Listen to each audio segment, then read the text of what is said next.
Lara Farías para que nos explique en esta serie de top 5 que estamos teniendo.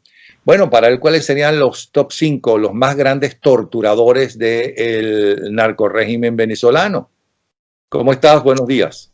Pues bueno, aquí estoy con la velocidad del rayo, Napoleón. ¿Sabes qué? Me quedé pensando cuando me hiciste... Hay que decirte Bazinga, supongo yo, ¿no? También se puede. Ah. Mira, me quedé pensando largamente cuando me planteaste el tema, porque tú sabes que yo tengo cerca de 6 años ya tocando todos los días, todos los martes en mi programa en Radio Caracas Radio con Omar Hernández, el tema de los presos políticos. Y con sus familiares, con presos políticos liberados, con sus abogados.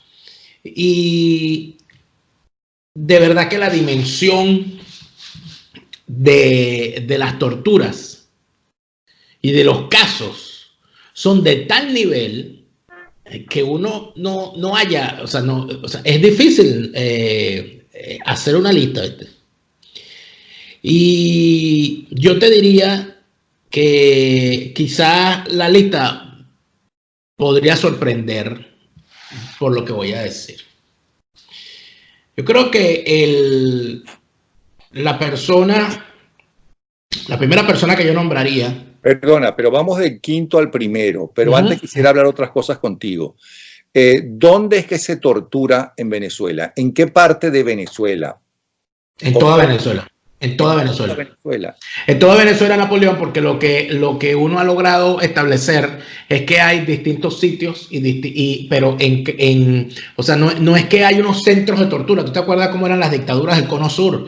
Entonces, por ejemplo, en el caso de Argentina era famosa la Escuela Superior de la Armada, la ESMA, que era el sitio donde se sabía que había mayor número del sitio donde se torturaba a la gente, pues. Y en el caso de Pérez Jiménez se hablaba de la seguridad nacional y se hablaba de sitios infames como los penales de Guasina y Zacupana.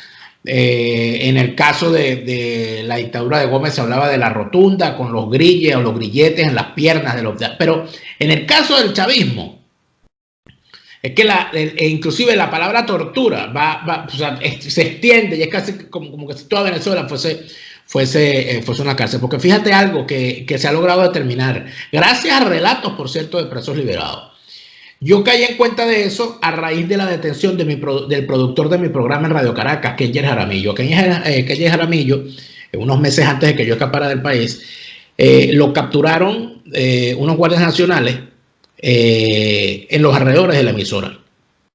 Y cuando a él lo capturan, entonces ahí ya era el año 2017, cuando estaban las protestas en los alrededores del Paraíso, y ya la gente en Venezuela, cosas que no se han contado, la gente en Venezuela, Napoleón, cuando veía que que se llevaban a alguien detenido, intentaba evitarlo. O sea, intentaban salvar a la persona, pero además de eso, cuando veían que no había manera de salvarlo, la gente le empezaba a gritar al que se llevaban: dime tu nombre, dame un número de teléfono, para poderle decir a alguien que se estaban llevando preso, porque se sabía lo que estaba ocurriendo. En ese caso se logró escapar, la gerente de producción de la emisora, que era Gurik Sarkaya, ya logra escaparse porque una señora de un local cercano la agarró y la metió para su local y cerró la puerta. A Kenyer se lo llevan. Cuando yo me voy junto a Neomar y junto a Jaime Nestares a donde estaba la Guardia Nacional a pedir razón, porque nos habían llamado por teléfono a la emisora para decir: mire, se llevaron a Kenyer Jaramillo preso y él nos dio este teléfono. Nosotros vamos al sitio, todo aquello, logramos y nos dicen dónde lo tenían preso. Era en las cercanías, centros clandestinos de detención.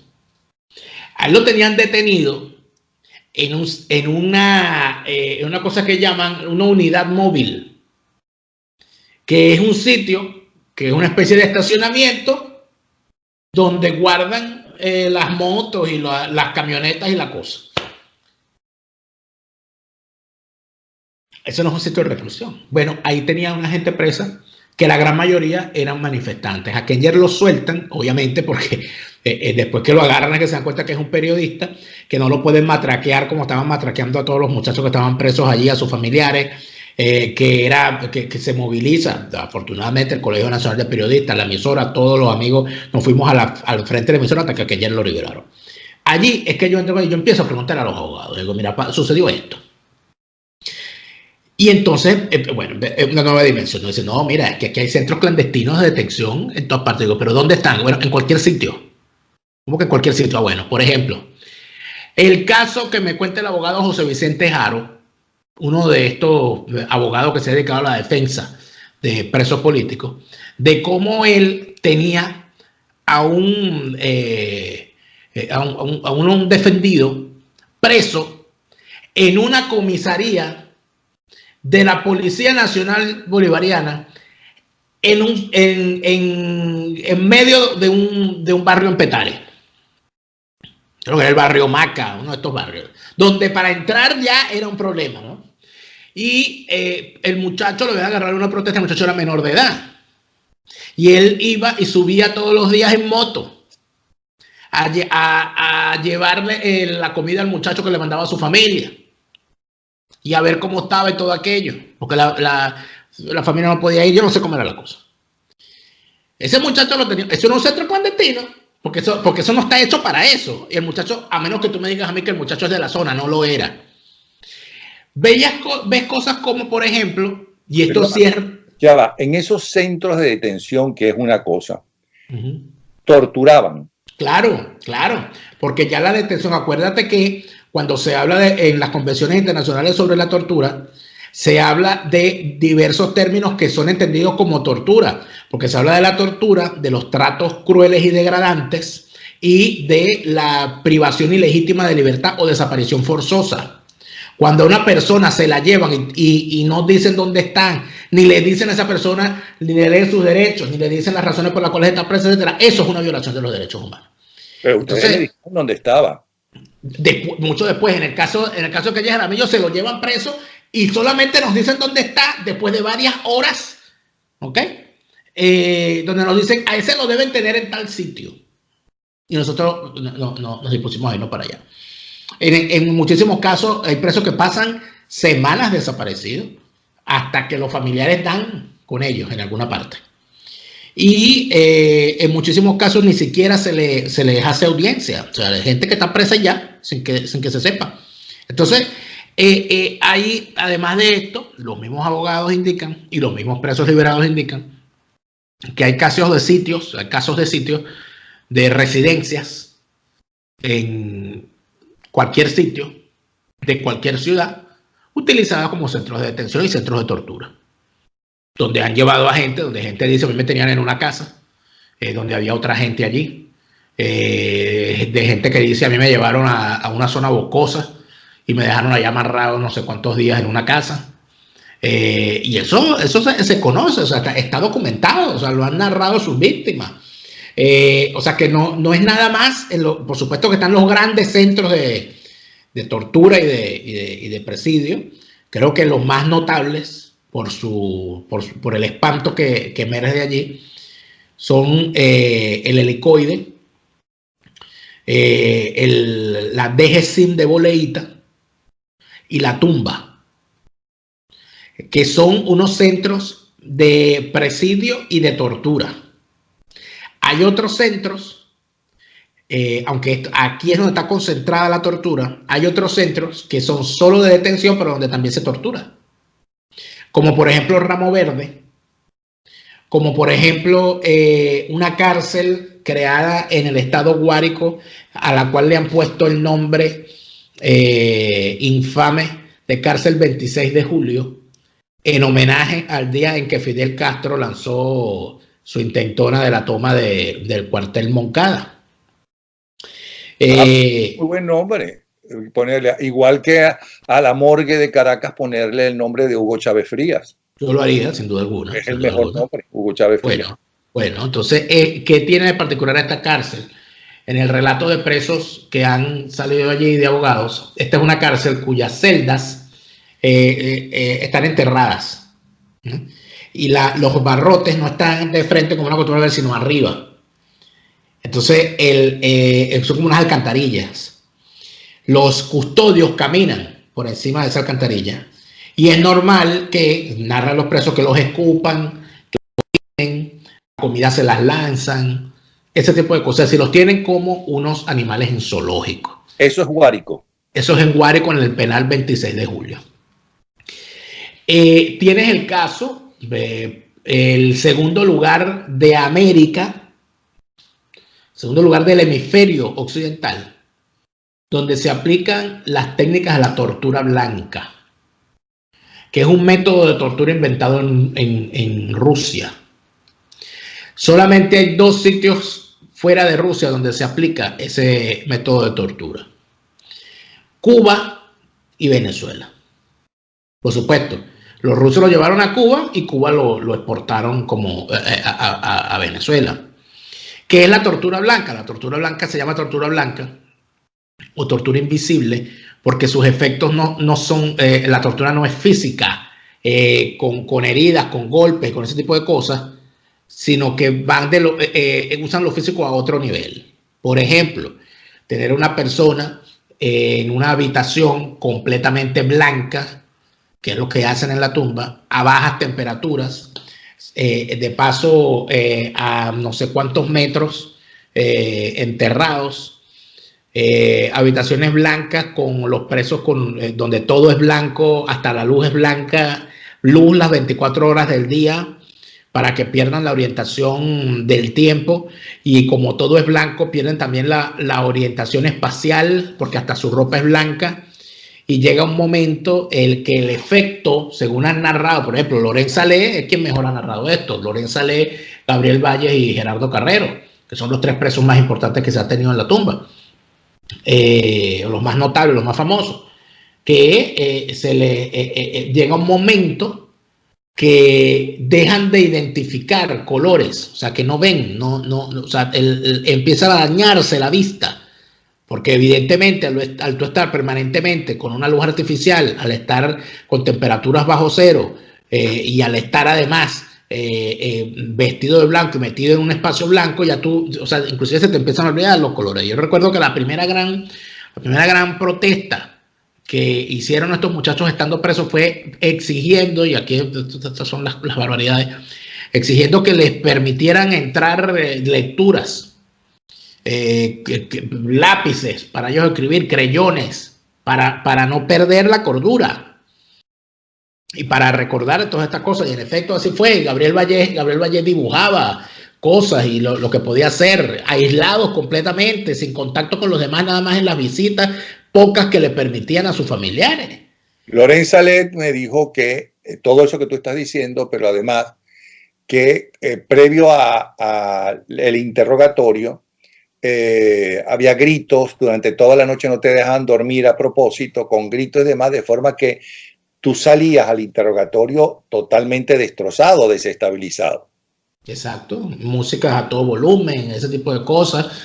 Entonces eso es la tortura blanca.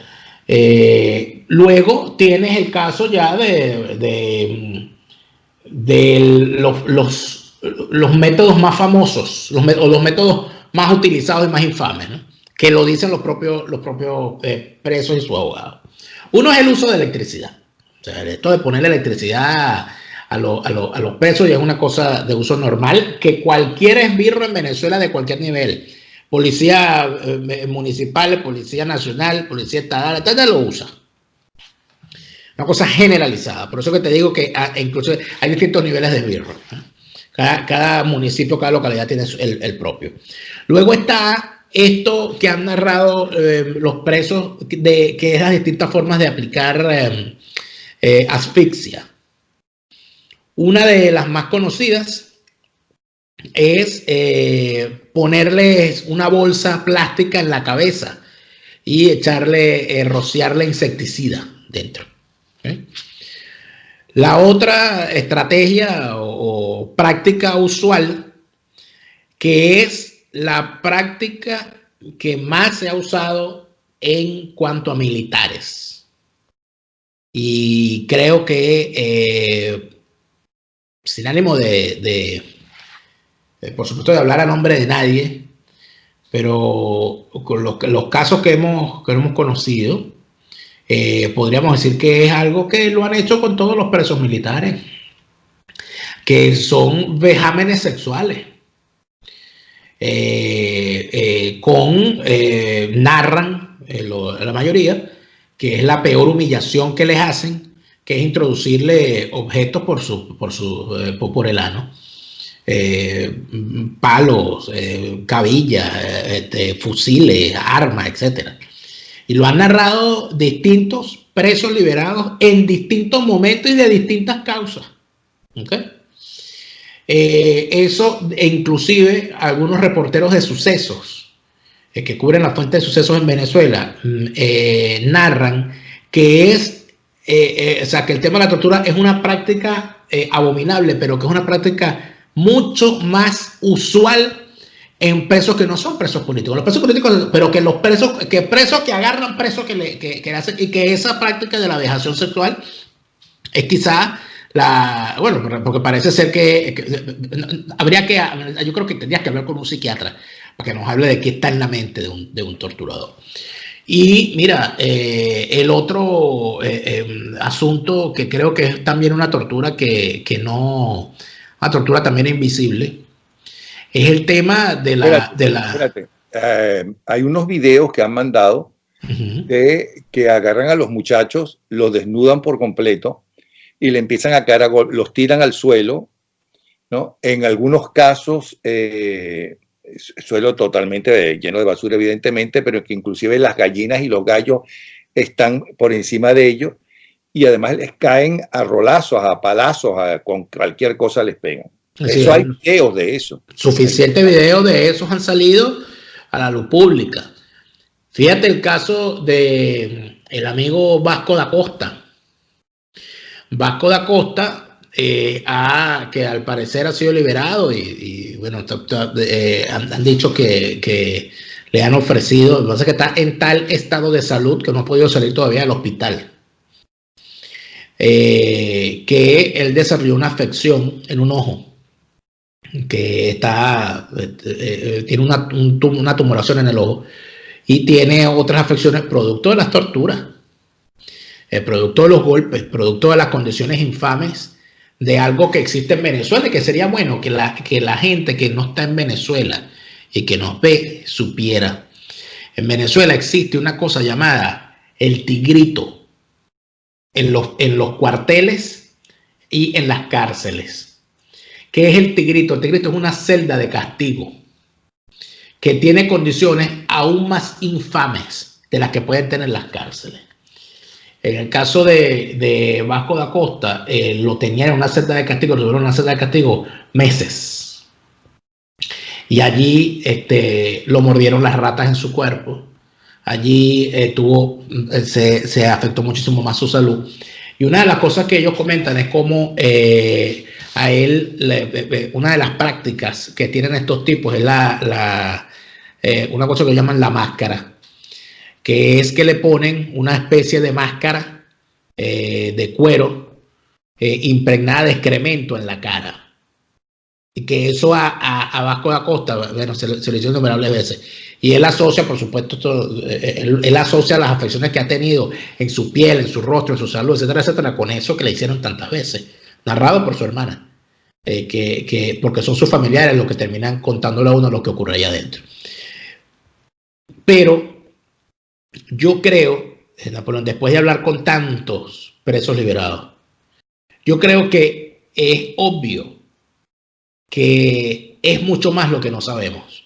Lo que sabemos es horroroso, pero yo estoy seguro que las cosas son mucho más horribles de la que nosotros podemos saber, porque evidentemente hay cosas que la gente obviamente bloquea en su mente, porque la mejor forma de tú sobrevivir en un ambiente como eso es bloqueando cosas de tu mente, y eso es perfectamente comprensible. Yo creo que hay una tortura adicional en todo esto, que era lo que te iba a comentar hace rato, que es el tema de el estar preso sabiendo que eres inocente, pero además de eso, el estar preso sin posibilidad de defenderte, sabiendo que ninguna defensa vale, que no va a haber forma de defenderte, que estás condenado allí. Y en tercer lugar, la humillación a la familia. O sea, el extender la humillación no es solo al que está preso, sino que a su familia se le persigue, se le humilla cuando van a las visitas, se le maltrata. En algunos casos, inclusive, hasta también terminan presos. Aquí ha habido casos, mira, que ha habido casos de abogados, de presos políticos que han ido presos. Es una cosa infame, una cosa insólita. Caso del abogado venezolano y argentino Marcelo Crobato, que por ir a defender a un vecino como abogado al que se estaban llevando, lo meten preso él también. Y así, otra situación. Que le suelen preguntar, porque tú estás torturando a alguien para sacarle una información. Supuestamente. Me dijo un G2 cubano hace muchísimos años que lo entrevisté. Me dijo, bueno, cuando un régimen sea como se llame, sea dictatorial o democrático, como se quiera llamar, me decía él, está desestabilizado, por ejemplo, lo que sucede ahora en Chile, ¿no? Lo lógico es, decía él, que los cuerpos de seguridad, cuando agarran a algún dirigente que consideran que es importante, ¿no?, traten de sacarle una información, porque esa información debe ser conocida urgentemente para frenar, ¿no?, el golpe que piensan dar o los atentados que piensan dar, ¿no? Será verdad, será mentira, pero eso fue lo que en su oportunidad me dijo. Y también me lo dijo algo parecido Braulio Barretico, era torturador de la Seguridad Nacional, cuando lo entrevisté. Yo nunca realmente conocí ni entrevisté a ningún torturador de la época llamada democrática, que también los hubo. Vamos a aclarar. Pero eso es lo que decían. ¿Sabes qué? Fundamentalmente preguntan esta gente que ya lleva 20 años en el poder, porque lo que decía este G2 cubano es que a esas alturas, yo creo que eran los años 80, en Cuba no necesitaban hacer ese tipo de tortura porque manejaban y controlaban toda la población. Bueno, no, en los regímenes que ya están consolidados no se tortura para que confiesen, sino se tortura como castigo, y punto. Y el castigo normalmente es la prisión. Fíjate que acaba de morir el preso político con más años de presión. 40 años preso y muere en la cárcel. Hay que ser hijos de puta y malditos, ¿no?, para hacer eso. Sosa Fortuny. Tipos que se apoderaron de una isla que además es su posesión. Que tenga una persona 40 años preso. No, chico. Y que muere en prisión. Y que muere en prisión, y aparte de eso, y que yo no veo. El Fidel Castro muere en su cama. Pero es que lo peor no es eso. Lo peor es que no hemos visto una ola de indignación mundial de esta progresía universal que se indigna por, qué sé yo, por un perdigonazo dado en Europa, pero es incapaz de ver el suplicio de los presos políticos que hay en Latinoamérica. Porque estoy entendiendo ahora que llega un momento en que cuando se hace habitual y denuncian una y otra vez y se va, que es lo que creo que estoy sintiendo con el caso venezolano, que ha pasado de ser titular de primera página, porque tanto se repiten las mismas abusos y demás, que ya no son noticias y que ya es una cotidianidad. Y llega un momento, como es el caso cubano, y espero que no sea el venezolano, ¿no?, que otros casos más novedosos, pues los tapan. Por ejemplo, Chile, lo que está pasando en Chile, lo que está pasando en Nicaragua, lo que está pasando en Chile no hay ningún preso de 40 años en una cárcel. No, yo digo bueno, sí, no hay ningún preso. Estamos hablando de una cosa horrorosa. Bueno, tú y yo hemos hablado varias veces de cómo a los europeos, con el caso cubano, Fidel Castro les ha dado más de una patada en el culo, y me perdona la vulgaridad, pero esa es castellano, no del Quijote. Y no pasa nada, ellos regresan a adularle a Fidel Castro. ¿Qué es lo que buscan en Fidel Castro? ¿Buscaban? No lo sé. No un padre, porque ya veces que hay gente que es huérfana, necesita un padre, pero ¿sabes? Fíjate. Yo he tenido muchos amigos que creían que eran comunistas, varios, brillantes, que durante mucho tiempo fueron comunistas, inclusive hasta los años 80 y 90, que ya se sabía y se habían desenmascarado, sobre todo la gente informada, lo que era el comunismo. Ya había pasado de moda. Y la mayoría o no tuvieron padres o tuvieron un padre agresivo. Y yo lo comentaba con mi esposa, te fíjate que es una misma constante. Sí, bueno, padre, y que necesitaban un padre duro, fuerte, pero un padre que ellos sintieron que no tenían. Bueno, puede no ser, sé si será generalizado. Te puede digo, serlo. Mi experiencia en la gente que conocía. Bueno, puede serlo si revisamos algunos casos, pero fíjate que todo esto, ¿no? ¿A dónde nos ha llevado? Yo estaba diciendo los diferentes tipos de tortura antes sí, pero estábamos, claro, pero me estabas preguntando sobre para qué torturan. Ajá. Y fíjate que en el caso venezolano, y voy a hablar en función de la experiencia de lo que lo cuentan, ¿no? Lo que se busca normalmente es que se autoincriminen para validar las argumentaciones que el régimen, los falsos positivos que el régimen monta. Y eso te puedo hablar de distinto número de casos. Está el caso famoso de la infiltración al Partido Voluntad Popular, que fue la Operación Pérez Venta. Caso, por cierto, que nadie toca, ¿verdad? Porque parece que a nadie le interesa. Eso de Pérez Venta, ¿quién era? Pérez Venta era un bichito que fue infiltrado en los movimientos, ¿no? Por uno de los personajes que te voy a nombrar ahorita del top 5. Este personaje fue infiltrado primero en los campamentos de estudiantiles cuando se estaban haciendo estas protestas de huelga de hambre en el 2014. A él lo infiltran en esos movimientos y es detectado. Porque cometió determinado error. Luego de ser detectado, desaparece de los campamentos y de la noche a la mañana aparece dentro de Voluntad Popular. Este individuo, Pérez Venta, aparece dentro de Voluntad Popular como director de Derechos Humanos de Voluntad Popular en Caracas.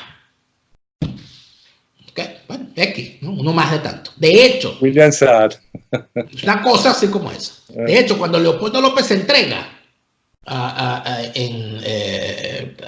régimen en su momento, el tipo estaba al lado de él. Él aparece en la foto con Leopoldo.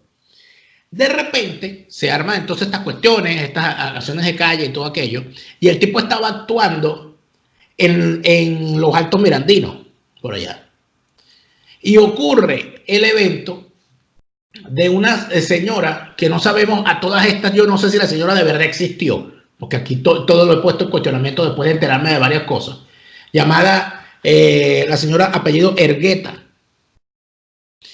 Supuestamente la señora Ergueta fue asesinada y descuartizada por un señor que le vendió unos dólares, le cobró y después no le dio los dólares. O ella le vendió los dólares y el señor no le pagó, una cosa así. En medio de esta situación aparece la señora, un cadáver descuartizado, dice el régimen, y ese cadáver descuartizado, entonces no hay ningún familiar, por cierto, o sea, yo no he visto ningún familiar haciendo una campaña por la cuestión de la señora X. Y capturan a un descuartizador. Y entonces el descuartizador es este director de recursos humanos, de derechos humanos de Voluntad Popular. Entonces el tipo lo capturan y el tipo aparece en un video, ¿no?, diciendo que bueno, que él lo había mandado Leopoldo, lo había mandado Lilian, los hijos de Leopoldo, todo el mundo, que él hizo eso por orden no, que él le dijeron, ve, mátala, descuartízala, sácale las uñas, todo eso, y también me pusieron aquí cierta, o sea, el tipo, un cuento ahí. ¿Qué es lo que pasa? Bueno, ese es un infiltrado, obviamente, ese es un agente, ¿no? Sembrado allí para hacer eso. El problema es que ese agente empezó a decir, y en esto me ayudaron fulano, que eran todos activistas, ¿verdad?, a los cuales se llevaron presos. Esos activistas. Una justificación, una mentira para justificar que se llevaran presos a unos dirigentes de Voluntad Popular. A esos dirigentes, no de Voluntad Popular, que es lo peor. Activistas de calle que se sumaron a las protestas, chicos, en los sectores. Okay. Ajá. Porque no había ningún partidista. Bueno, sí hubo unos dirigentes de Voluntad. Rosmi Mantilla fue uno, por cierto. Rosmi Mantilla fue uno de los que cayó a raíz de eso, y otros más también. Hubo varios dirigentes de Voluntad Popular que en esos tiempos cayeron. No solamente Leopoldo, cayó Rosmi Mantilla, cayeron varios. Gilberto Sojo, otros más. Pero particularmente en el caso de Pérez Venta, el tipo involucra a una muchacha que yo me atrevo a decir que ha sido la mujer más torturada en estos años de chavismo, Araminta González. Araminta González era una muchacha, una ciudadana como cualquier otra que en los Altos Mirandinos se dedicó a protestar y parece que en algún momento conoció a este señor, parece que en medio de esta protesta llevó a varios manifestantes que estaban en la zona a refugio a su casa y allí el tipo robó algo y a todas estas le desgració la vida a esta muchacha involucrándola. Rodolfo González el aviador, ¿te acuerdas del caso de Rodolfo González el aviador? Sí. Que terminó suicidado dentro del helicoide. Pero también cae ese gentío y hubo unos que se tuvieron que ir de Venezuela y andan regados por el mundo gracias a la infiltración que se hizo de Pérez Venta, que todavía no se ha sabido, Napoleón, todavía no sabemos cuál fue el alcance de eso. Entonces, ¿qué hacían con los que agarraban? Los torturaban para que dijeran, para que se aceptaran grabarse en video diciendo que sí, que es verdad, él me puso así y yo fui y Leopoldo me mandó. Y eso lo han hecho con todo. ¿No te acuerdas el video que salió de Juan Requesens? Salieron dos videos. El primer video que distribuye el régimen, con Juan Requesens confesando hasta que había matado al niño Jesús, el pobre. Y luego aparece el otro video filtrado desde adentro, donde aparece el muchacho bañado en excremento. La familia de Juan Requesens, su padre que es médico, señor que uno lo ve quejándose, el pobre, como todo padre todos los días por la infamia que le están haciendo a su hijo y a su familia. Bueno, el relato es que cuando logran ver, entonces aquí tiene la otra razón, fíjate cómo se vincula la tortura con todo esto, el aislamiento. Entonces, a Juan Requesens lo tuvieron aislado como un mes y medio, sin que su familia lo pudiera ver. Cuando la familia lo logra ver, le preguntan por la cuestión de ese video. Y la respuesta de Juan Requesens fue, ¿cuál video? Es decir, él no recordaba haber grabado ningún video. Así le habrán metido quién sabe qué. ¿Okay? Entonces, allí tienes otro, pero uso de sustancias, que parece que también es una cuestión bastante o sea, hecha de forma consuetudinaria. Ahora a todas estas entonces, en lo que terminamos es en lo siguiente. Cuando tú tienes todas estas cosas, tienes todas estas desgracias, cuando tienes a estos tipos siendo torturados o siendo torturadores en contra de ciudadanos inocentes que lo que hacen es utilizarlos para que se confiesen. Los que se han quedado en la tortura se han quedado porque se han negado a involucrar a otros o porque se han negado a los montajes. Estamos hablando y hay gente que ha muerto y aquí ni siquiera se ha dicho. Aquí se acusó, por ejemplo, porque aparte de eso, la revolución es como un inmenso burdel, chicos, pero una cosa infame. Aquí había que salvar el honor de la revolución, porque esto es una revolución, como otra revolución comunista, son pacatos en cuanto a la vida personal de la gente. Entonces aquí ellos no querían que quedara en la historia Robert Serra como homosexual. Entonces Robert Serra, que parece que tenía unos cuantos tornillos sueltos el pobre, bueno, ya había matado a un amante que había sido su escolta y estaba a punto de matar al otro. Y si el otro no se avispa, se lo raspa también. Entonces ese escolta lo manda a matar. No podía decir el régimen que su bello muchacho, sacado de las entrañas de la clase media y de la Universidad Católica Andrés Bello, para usarlo contra esa clase media y contra esa Universidad Católica Andrés Bello, no podían decir que ese muchacho era no solamente un homosexual, sino un asesino serial. Entonces se inventaron un complot urdido por Uribe, que ni lo conocía, con unos sicarios, con un tipo llamado el Colombia, y no sé quién sí, no sé quién más, y se trajeron entonces al Colombia, extraditado desde Colombia por el gobierno infame de Juan Manuel Santos, que lo entregó. Entonces lo trajeron para que el tipo confesara que sí, que él lo mandó Uribe, lo mandó Leopoldo, lo mandó no sé quién, lo mandó, yo no sé quién fue que lo terminó mandando a él. ¿Y tú sabes dónde está en Colombia hoy? Muerto. ¿Tú sabes de cómo murió en Colombia? Murió preso en el helicoide porque le negaron la atención de la enfermedad que padecía, SIDA. Esa es otra forma de tortura. Negarle el tratamiento a presos que están enfermos. que no sabemos, por cierto, si el señor estaba enfermo antes de entrar al penal, porque tampoco sabemos. Entonces, cuando tú ves cosas como esas y te encuentras y vas hurgando y te vas consiguiendo cosas, bueno, ese señor en Colombia le metieron preso a su mujer, ¿no? Que vivían, porque él se había ido de Venezuela. La mujer vivía en Petare, vivían en un rancho, una gente muy pobre. Y en ese rancho vivía también una hermana de la mujer que no tenía nada que ver con el tipo. A esa muchacha también la agarraron y se la llevaron preso. Nadis Orozco, esa muchacha, se llamaba. A esta muchacha la torturaron tanto que a menos de un año después de que la dejaran de torturarla, la muchacha se murió. ¿Y cómo es la tortura a las mujeres? Bueno, a esta muchacha, según contó ella, le ponían electricidad, la golpeaban muchísimo, por supuesto la violaron, y le ponían, le daban golpes de electricidad en la cabeza. La muchacha murió con, me cuentan mujeres que ya están liberadas y que estuvieron presas con ella, que esta muchacha empezó a tener problemas, ella se desmayaba de la nada. O sea, ella se desmayaba y quedaba tirada en el piso por minutos, hasta que la cosa se hizo mucho más difícil, tuvieron que pasar al hospital militar y en el hospital militar se murió. Bueno, donde tú ves, ¿no? O sea, todo esto. Entonces, estas cosas, Napoleón, qué bueno que estamos tocando este tema, son cosas que están ocurriendo en Venezuela.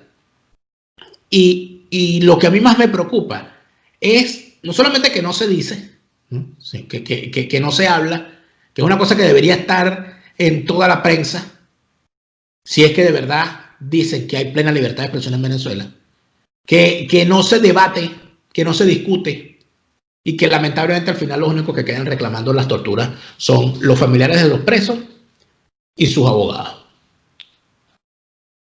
Bueno, hablando de presos por años, por cierto, ahí están los policías metropolitanos que nos salvaron la vida, ¿no? Ahí siguen presos. Pero bueno, el tema es realmente, francamente, asqueroso, desagradable. Y sí debería ser denunciado, como se está haciendo, evidentemente, en organismos internacionales. Ahora bien, ¿cuál sería el top 5 entonces del quinto al primero de los torturadores? Mira, porque evidentemente no hay en la historia contemporánea de Venezuela, en el siglo XX y lo que va de XXI, un régimen que ya ha tenido tan número de asesinados y de torturados.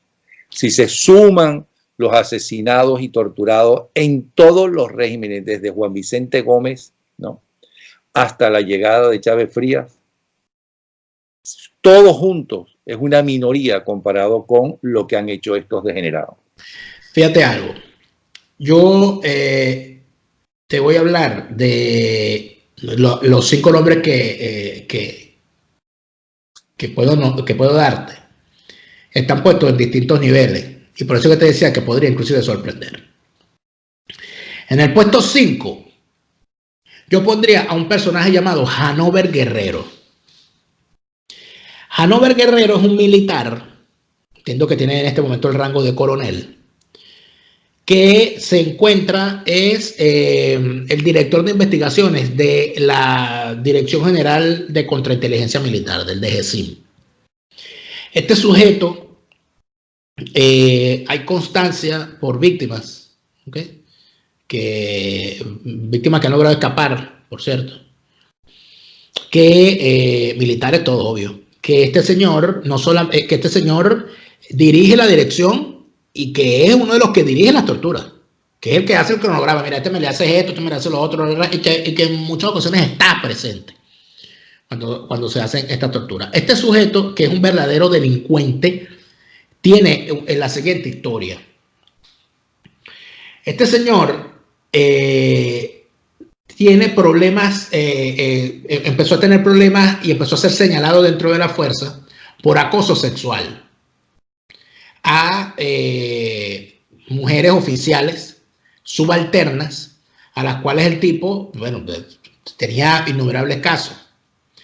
Uno de esos casos, que fue el que le dio su remoquete y que fue el más famoso en él, fue cuando, estando al mando de una unidad determinada, se la tenía dedicada a una oficial en particular. Oficial que había hecho todo lo posible, a pesar de ser su subalterna, para hacerle entender el asunto.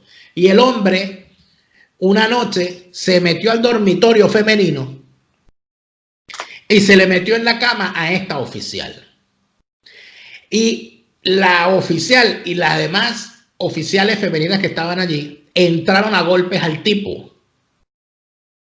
Y el tipo fue tal al golpiza que le digo que el tipo sale, se arma aquel escándalo, todo el mundo se despierta y el tipo sale corriendo desnudo de la habitación. Y entonces este señor, que es un negrito, lo bautizaron los oficiales como la morcilla erótica. Porque lo único que llevaba era la franela blanca que usan los militares siempre, ¿no? Y vaya desnudo. Entonces, una morcilla enyesada, la morcilla erótica. Este señor es Hanover Guerrero. Es mencionado, además de esto, fíjate tú, que al señor una vez lo intentaron, para que veas la calidad de personaje del que estamos hablando. Este señor intentó, un alto oficial, uno de sus superiores, le abrió un procedimiento por la cantidad de cosas que había, ¿no? Y el señor se escapó. Como que se fue de la unidad, se perdió, buscó ayuda por otro lado. Y cuando él logra que uno de sus secuaces lo rehabilite, cuando tuvo oportunidad a ese superior que intentó sancionarlo, este tipo lo metió en uno de esos tantos casos que han armado y el superior que lo quiso castigar está preso. Inocente. Solamente porque fue uno de los que quiso ponerle un parado a las aberraciones de este sujeto. Ese es Hanover Guerrero. La morcilla erótica. La morcilla erótica. Luego yo te nombraría a otro personaje militar que era superior de este en el DGCIN, que es Christopher Figuera. Manuel Christopher Figuera, que entiendo que era uno de los jefes de este en el DGCIN y que luego pasó al SEBIN. Este personaje también está mencionado como copartícipe de torturas por civiles y por militares. Estamos hablando de un tipo que no solamente torturó a sus propios, que esto es lo peor. Estamos hablando de un militar torturando militares. Esto es una cosa increíble, ¿no? Aunque, y aquí hay otra cuestión. Por supuesto que hay un autor mediato, que es el que manda, y un autor inmediato, que es el que ejecuta. Hay muchos militares que afirman, que han pasado por ahí por el DGCIN, que las torturas no las realizan militares, sino que tienen un personal civil encargado de ser los ejecutores de las torturas, por toda esta cuestión para evitar, porque hay muchos militares que se han conocido o que son de la misma promoción. Hay otro tema, cuando un militar, cuando es capturado algún militar, en alguno de estos casos, toda su promoción queda bajo sospecha. Y se han dado casos de militares presos solamente por ser parte de la promoción, donde cayó uno metido en otro tema. Christopher Figuera sería para mí el siguiente en esta lista. En tercer lugar, hay que señalar a los fiscales y jueces del horror, que son los que le dan respaldo a estos delincuentes ejecutores. Y aquí destaca una en particular, que es la ciudadana jueza Carol Padilla.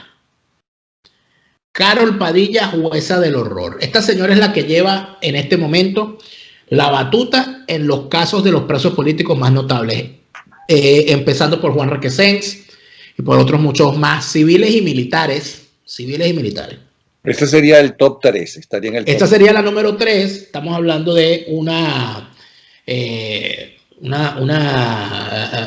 jueza que se ha encargado de mantener en el limbo a una buena cantidad de presos políticos. Sí, pero ya no es tortura directamente. No, pero un momento, es el respaldo necesario porque acuérdate una cosa, que no es el autor mediato y el autor inmediato. Esta fue la jueza que recibió en su tribunal al capitán Arévalo, moribundo, frente a ella. Pero esto nos da pie para otro programa que sería el top 5 de estos tipos de jueces. ¿Me explico? Podría ser, Napoleón, pero es que estamos pasando por alto algo que es muy importante. que, vuelvo y te repito, que jueces y fiscales son el respaldo necesario para la tortura, porque para obtener una confesión, para obtener un testimonio, ellos saben, e inclusive los propios presos han manifestado, bueno, lo ha dicho el propio Christopher Figuera, lo ha dicho este señor, este personaje siniestro que está allá en los Estados Unidos haciéndose pasar por perseguido, a ponte. Bueno, en las reuniones de coordinación, mira, bueno, a este hay que darle más palo porque no ha hablado a este. Hay autores mediatos e inmediatos. Sí, bueno. Y este señor es uno. Luego de esto, está el hombre que instauró la tortura y los nuevos métodos de tortura y los montajes para acabar con todo esto, y que inclusive estaba en el lugar de la tortura e indicaba lo que se tenía que hacer, que es Miguel Rodríguez Torres. Miguel Rodríguez Torres estuvo torturando en la DICIP cuando era DICIP, torturando en el SEBIN cuando lo convirtió en SEBIN, y luego torturando y matando como ministro del Interior y Justicia en los años 2014, en el año 2013-2014. Rodríguez Torres yo lo llamo charco de sangre porque es lo único que hay alrededor de él. Un tipo que entró a la escena nacional asesinando a sus compañeros e intentando matar a una mujer con sus hijos y sus nietos en una casa, como lo era Blanca Rodríguez de Pérez el 4 de febrero. Él y Hernández Behrens son los héroes de esa hazaña. Asesinar un poco de gente nada más para matar a la familia Carlos Andrés Pérez. Es además el creador de la tumba. Él fue el que se trajo la tortura blanca a Venezuela. O sea, que estamos hablando además de un tipo que es indubitablemente alumno de las barbaridades del castrismo. Mira, y yo te voy a poner en la cúspide de todo esto a la persona que creó todo el sistema jurídico para permitirle a los torturadores que tuviesen carne fresca para torturar. Luis Ortega Díaz. Es imposible hablar de la tortura en Venezuela sin hablar de la principal, la columna principal de la instauración de la tortura en Venezuela, que era la persona encargada de investigar y de impedir que esto ocurriera, que es Luis Ortega Díaz. Porque tú no puedes hablarme en ningún caso de una persona que esté presa sin que la fiscalía tenga que involucrarse, porque la fiscalía es la que acusa, es la que hace la acusación pública, es la vindicta pública. Y esta señora fue la que acusó, la que puso fiscal para acusar a Leopoldo López. Esta señora fue la que acusó a los policías metropolitanos. Esta señora fue la que acusó a todos los que Rodríguez Torres agarró, creándole casos y haciéndole montaje. Fue ella. Entonces, bueno, el caso de estas personas torturadas, el caso de Pérez Venta, o sea, el montaje de Rodríguez Torres y la validación la hace ella. No hubo ni una sola investigación de esta señora de las denuncias de tortura de los presos y de sus familiares. Ni una. Es que no investigó ni una sola. Ahora te voy a decir sobre ella, hablando de que hablabas de un psiquiatra para saber qué piensa. El primero de los 4 juicios que yo tengo montados encima, la juez era ella. Era juez, todavía no era la fiscal. Y yo fui con una persona exactamente que me iba a acompañar por si las cosas me hacían algo. ¿Okay? Pero la persona la dejaron afuera, no la dejaron entrar conmigo en el interrogatorio de Luisa Ortega Díaz. Alguien me había dicho que era muy miedosa, muy temerosa. Todavía no existían estos teléfonos, pero no me acuerdo qué es lo que existía, que tú podías, sin que fuera una cámara fotográfica, fotografiar a la persona. La primera fotografía que salió de ella, yo se la hice.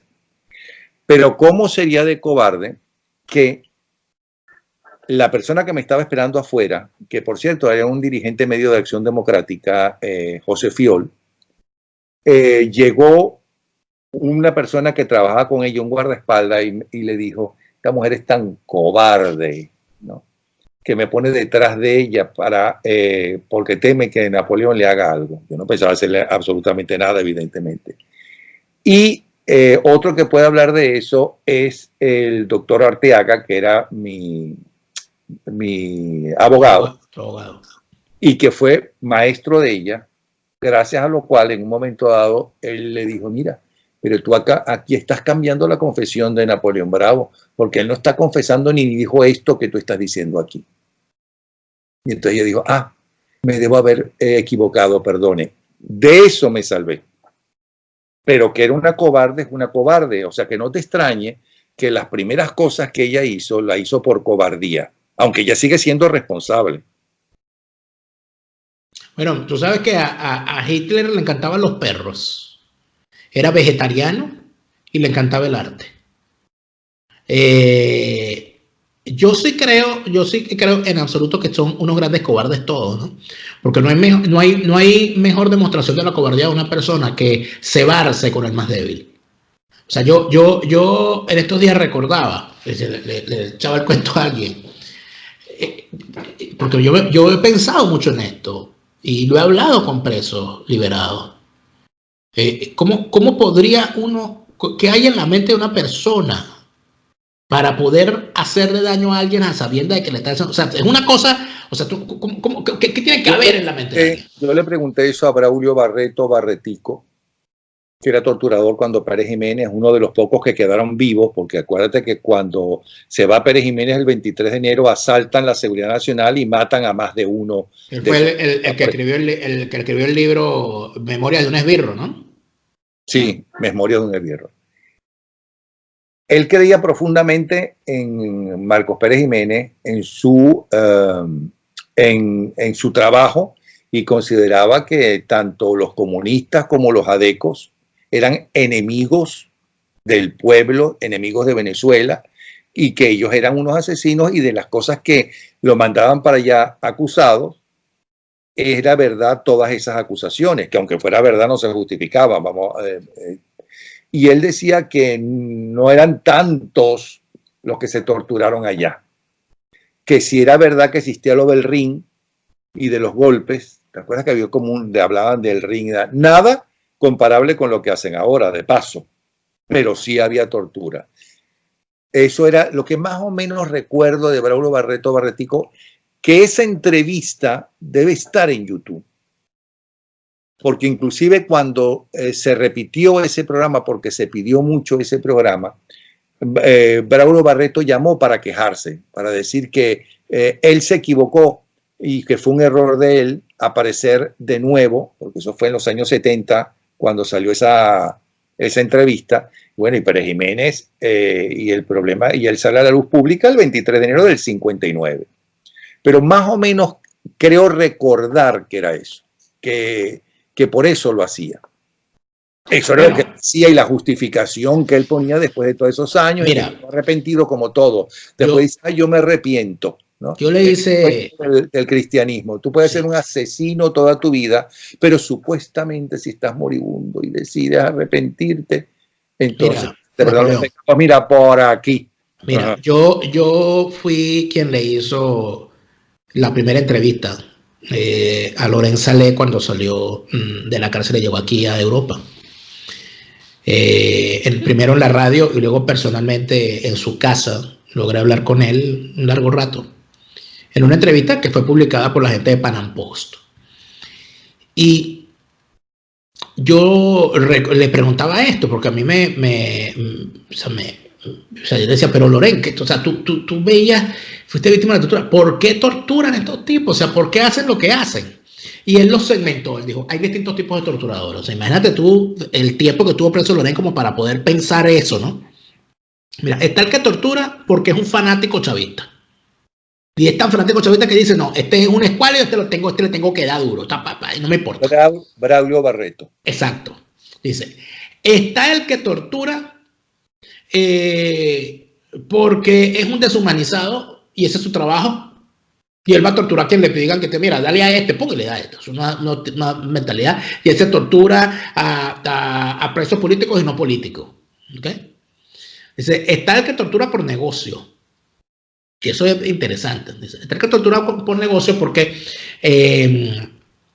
inclusive puede ser opositor, o sea, puede estar en contra del régimen. ¿Y por qué tortura? Bueno, porque el preso termina siendo una mercancía, porque es un rehén. Y entonces me cuentas de casos de gente que cayó presa por cualquier tema y entonces es torturado y para que le diga a la familia que tienen que pagar tantos miles de dólares para que lo suelten. Un torturador por negocio. Yo bajo eso, déjalo ahí. Ajá. Entonces eso de alguna manera tiene una connotación interesante. Y luego está, me decía, el que tortura porque también tiene miedo, porque es un subalterno, que pasa mucho con los que son militares. Es un subalterno que tiene la orden y que de alguna manera termina, inclusive él puede pensar que ese personaje termina inclusive siendo una víctima, porque víctima y victimario, pero que siendo una víctima muy probablemente se va a terminar convirtiendo en uno de los otros torturadores. Bueno, varios de esos casos los puedes aplicar también a los jueces. Sin duda, claro, pero por supuesto, porque si tú tienes a un juez o a una jueza, ¿verdad? Que sepa lo que le pasó a la jueza Fiuni, por ejemplo, y si tienes a un fiscal que sepa la historia de lo que le pasó a Danilo Anderson, ¿verdad? También podría tener sus previsiones. Pero mira, yo te voy a decir una cosa, Napoleón. Cosa que no lo justifica para nada. Eso. Totalmente responsable. A eso es lo que voy. Mira, yo el testimonio, ya para terminar esta conversación, el testimonio de la señora Trudel. La señora Trudel era una secretaria. Trudy Espira. Trudy Espira. Claro, muy amiga. No. Trudy Espira era la sobreviviente del Holocausto. Sí. Correcto, a la cual también conocí. Yo te estoy hablando de la señora Trudel. Su apellido era Trudel. La señora Trudel era una secretaria de Hitler. No, esta fue una víctima de Hitler. Una víctima de Hitler. Esta era una secretaria de Hitler que escribió y dio su testimonio, y en base a su testimonio, o de parte de su testimonio, están hechos varios libros y documentales, y en especial una película, que es la película llamada El hundimiento. Ella hace toda la narración, cuenta todo lo que ella vivió en los últimos 60 días que vivieron metidos en el búnker en Berlín, cuando ya se estaba acabando la guerra. Y ella, en uno de sus testimonios, ella manifiesta algo que es importante, que ella dice que ella no era nazi, que ella no era, que ella le tenía devoción a Hitler porque ella conocía al Hitler que estaba y que ella no había podido meter en su mente el Hitler monstruo. Que ella tuvo conciencia del asunto muchos años después, cuando va a un monumento, uno de estos tantos monumentos que hay aquí para recordar a las víctimas, y se puso a ver que estaban los nombres y el año en que nació, el año en que murió. Aquí en Alemania, en las ciudades, donde, por ejemplo, en la calle, tú puedes ir caminando en cualquier parte y te vas a conseguir muy seguramente una plaquita en el piso donde dice: en este lugar vivía fulano de tal, quien fue capturado tal, el año tal, y deportado a Auschwitz y murió en el año tal. Es decir, por todas partes hay recuerdos, para que la gente no se le olvide. Esta señora estaba viendo y ella cuenta que ella vio que había una muchacha que había nacido el mismo año que ella y que murió el mismo año que ella entró a trabajar con Hitler. Entonces, que en ese momento que ella no pudo sacar de su mente que una muchacha de su edad cayó víctima del hombre con el cual ella empezó a trabajar el mismo año que la muchacha murió. Entonces, que ella empezó a cuestionarse a partir de ese momento su vida y que no pudo nunca apartar eso. Y su conclusión era que ella, porque ella siempre decía que ella no la podía culpar de nada porque ella era muy joven, que ella era una muchacha veinteañera que consiguió un trabajo y que ella era muy joven y que ella no tenía la culpa. Yo vi esa película. Ella fue a presentarse y con otra gente que se fue a presentar cuando estaba buscando una secretaria. Sí. La película está completa en YouTube para quien la quiera ver. El hundimiento es el nombre que tiene la película en español. Y ella, inclusive, ella aparece en la película al final con esta frase diciendo: yo siempre dije que no era mi culpa porque yo era muy joven. Y hoy, después de saber la historia de esta muchacha, sé que ser joven no es una excusa para no saber. Ser joven no es una excusa para no saber. Pero no solamente eso, sino recuerda que los rusos, cuando llegaron estos asesinos en masa, llamaban el padrecito, las mismas familiares que el padrecito había mandado a asesinar. Y lo llamaban el padrecito. Hay gente que no aprende. Bueno, mira, entonces tenemos que no estoy muy de acuerdo contigo porque yo eliminaría a los jueces para hacer un top 5 con los jueces. Bueno, vamos a hacer un top 5 de los jueces del horror, no hay problema. Pero muy bueno el comentario de que ellos evidentemente son cómplices.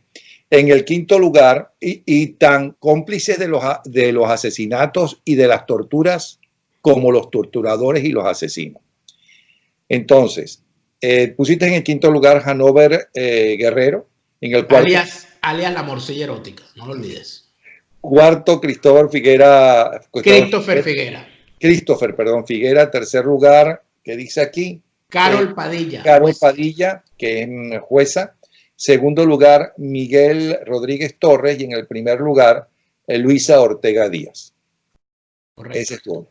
Bueno, tenemos entonces otro top 5 por hacer, que es el de los jueces, que también merecen su top 5.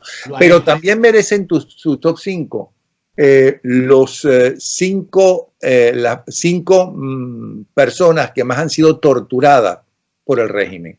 Porque yo creo que no hay que olvidar esos nombres. Es verdad. Ni de las víctimas, pero sobre todo de los victimarios. Estoy de acuerdo. Estoy completamente de acuerdo contigo. Completamente de acuerdo contigo. Algo bueno ha hecho el pueblo judío, que no ha podido hacer el pueblo ruso, que tiene más muertos que los judíos. Es recordarle al mundo lo que tuvieron que padecer, lo que ellos vivieron. Y así todo hay gente que lo niega. Así todo hay gente que es pronazi hoy en día. Es una minoría, ¿verdad? Imagínense si no lo hubieran dicho. Así es. Pero bueno. Gracias, entonces. Seguimos. Gracias a ti, Napoleón. Por este top 5 de los torturadores, que es muy importante saberlo.